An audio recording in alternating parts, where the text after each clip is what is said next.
Now, Christmas is, of course, a time for celebrating new birth. It's a time for family, for giving. And in my house, anyway, we always raise a toast to absent friends, to those we have lost. And we share stories about them, bringing them back to life in our memory. And the account I want to share with you this Christmas season is just such a story. It's about a family who, in the darkest moments of life, found the hope and peace we associate with this season, the true spirit of Christmas, how it transformed them and also has blessed this world.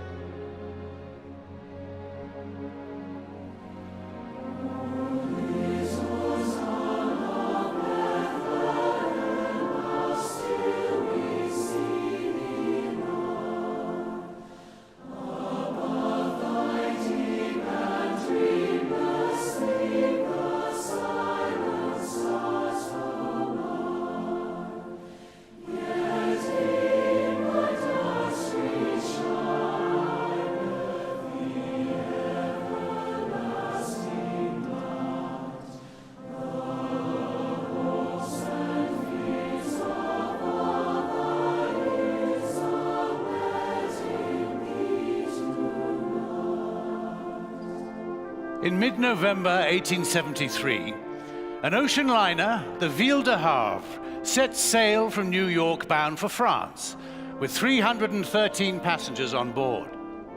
One can imagine their festive Atlantic crossing, with ribbons of red, swags of evergreen, and Christmas carols wafting through a dining room sparkling with candlelight. In a few days, they would make landfall in Europe, just in time for Christmas in Paris. Anna Spafford and her 4 little girls were among the delighted passengers. They had come from Chicago. Annie, aged 11, Margaret Lee, 9, Bessie, 5, and little Tanetta, aged 2.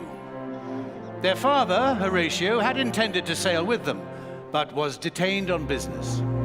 Not to worry, he assured his wife and children. He would book his passage in a few days, and soon they would be reunited in Paris, the city of light, celebrating the season of goodwill. And goodwill is what they needed. 2 years earlier, the Great Chicago Fire had all but destroyed Horatio's business interests. So this journey was intended to restore hope and bring healing into their lives. Once on board the ship on the evening of November the 22nd, Anna and her girls knelt down, said their prayers, and fell asleep, dreaming of the Yuletide festivities to come. But at about 2 o'clock in the morning, they were suddenly jolted awake in their berths. Despite a clear, starry sky, the Ville de Havre had inexplicably collided with the Loch Earn, an iron-hulled Scottish clipper. Lifeboats quickly filled with people. Many passengers leapt into the icy waters. Anna tried desperately to keep her children together, but the 2 eldest became separated in the confusion.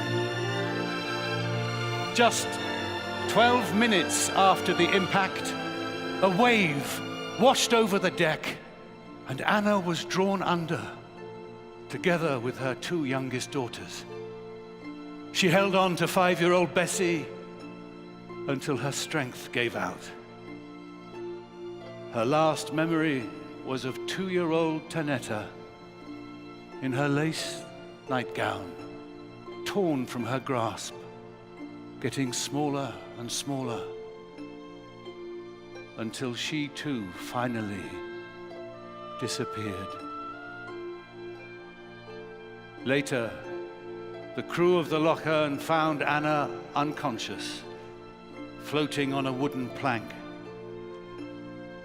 When the ship docked in Wales, Anna sent a telegram to her husband. It read, "Saved alone. What shall I do?" Horatio immediately sailed from New York. He wrote to a friend, There is just one thing in these days that has become magnificently clear. I must not lose faith. 4 days into his voyage, on a Thursday evening, the captain summoned Mr. Spafford to the foredeck.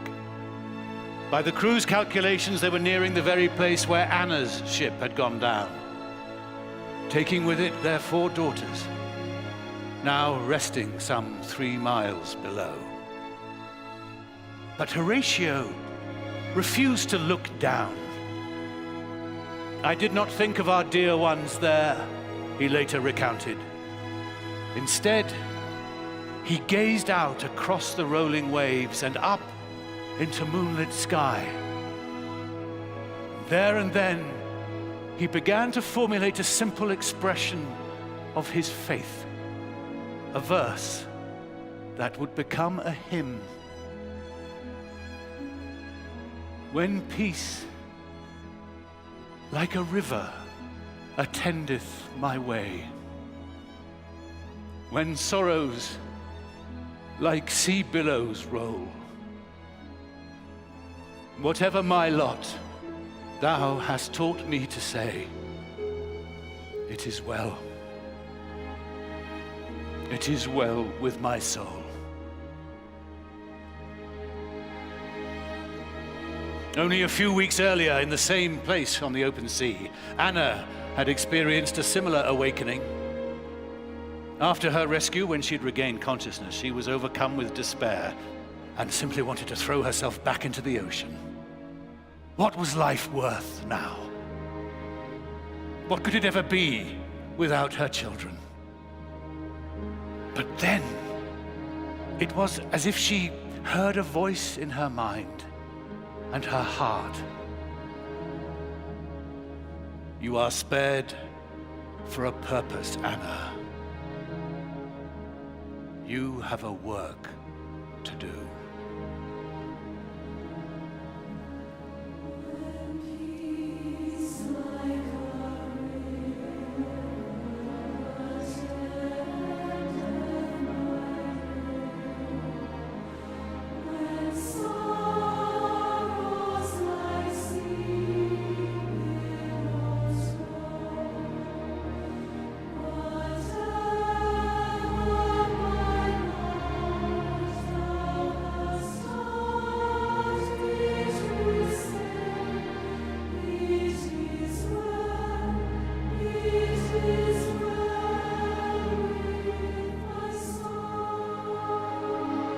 Once they had returned to Chicago, Horatio sought the support and prayers of his congregation to help him face the dire financial straits in which he found himself. Anna gave birth to a boy and then a girl. But sorrow upon sorrow, that son, Horatio Jr., succumbed to scarlet fever at the age of 3. Then, a year later, another daughter was born. Only 2 of their 7 children lived to maturity. But the Spaffords never yielded hope.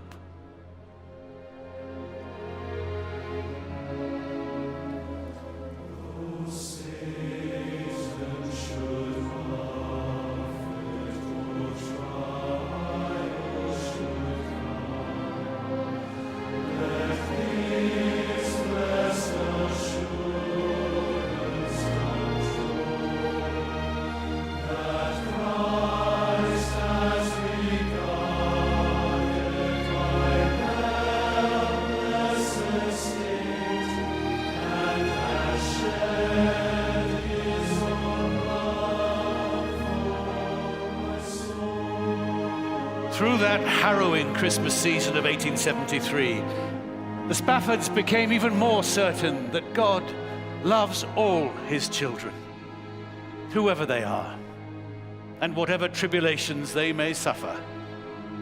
In 1881, the family moved to Jerusalem and established there an American colony not far from the little town of Bethlehem we celebrate at Christmas.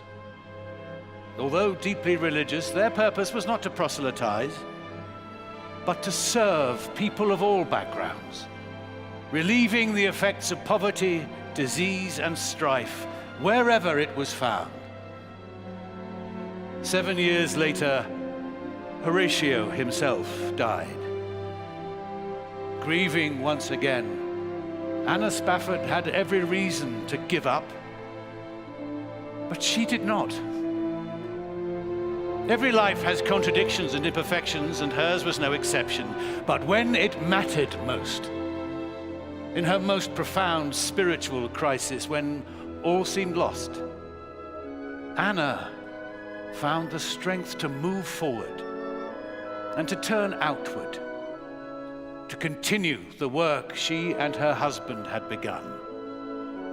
And the seed of service which they had planted bore sweet fruit indeed. In time, their daughter Bertha expanded the Spaffords' humanitarian work with the simple intent of rescuing those who had experienced the shipwrecks of life as they had. During World War I, she led the way in organizing soup kitchens for refugees. She also oversaw hospitals for wounded soldiers on all sides of the conflict. One Christmas Eve, on her way to Bethlehem, Bertha met a Bedouin man, his ailing wife, and their newborn son traveling to Jerusalem by donkey. Later, Bertha wrote, "Here stood before me a rustic Madonna and babe, and similar to Mary's plight, there was no place for them to stay." By the next morning, the mother had died, and Bertha was asked to take care of the child. She agreed. She named the little boy Noel. And within the week, she had taken in 2 more orphaned babies. And so began the Spafford family's most enduring charitable work, a hospital for children. She explained, "We make no distinction in nationality or creed, the only requirement being that people absolutely need our help." And some of the Spafford's charitable work continues to this day in the Children's Center that bears the family name.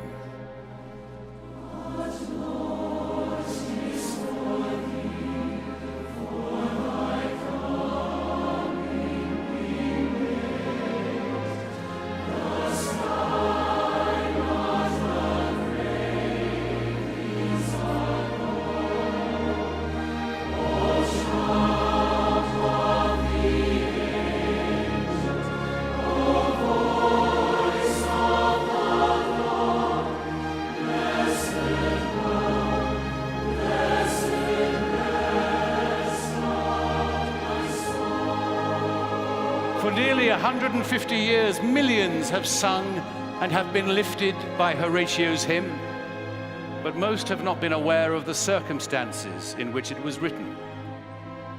But they have been strengthened by its universal message. Horatio's words echo with the story of Christmas. A child was born in Bethlehem, bringing peace on earth and goodwill toward men. Because of him and through his example, the human spirit can rise above tragedy. Whenever, however, we suffer our own night of sorrow, God's love does shine in the darkness. Hope can heal the wounded soul, and the Christmas work of giving, of loving, serving, and of rescuing is ours if we choose to make it so. And as we do, we join with saints and angels to rejoice and sing. It is well.